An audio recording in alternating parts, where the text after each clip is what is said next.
Pawpaw Sammy and Elliot Bug here. Today's video is how to get free material for your raised bed. And I'm going to show you how I do mine. I do it 2 or 3 different ways. And they're economical, cheap, and they work.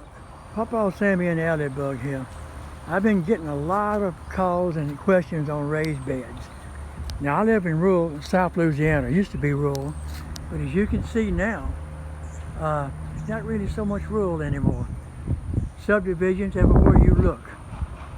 But here's a drainage canal that runs through behind my granddaughter's property. Leaves, decayed grass, leaves, you name it, beach balls when it floods. All this stuff, leaves and stuff, is fantastic for a raised bed. And the good thing is, you can go up in it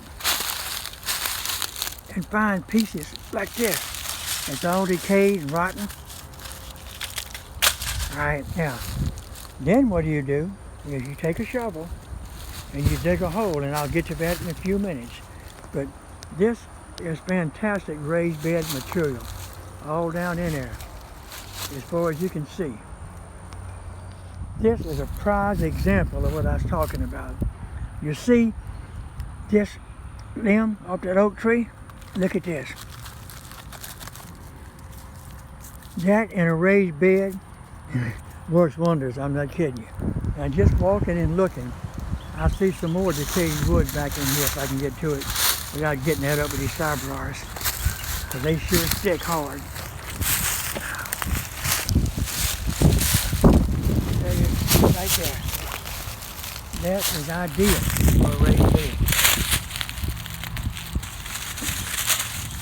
That's wood. And watch this. That'll turn into some of the prettiest topsoil you ever seen quick.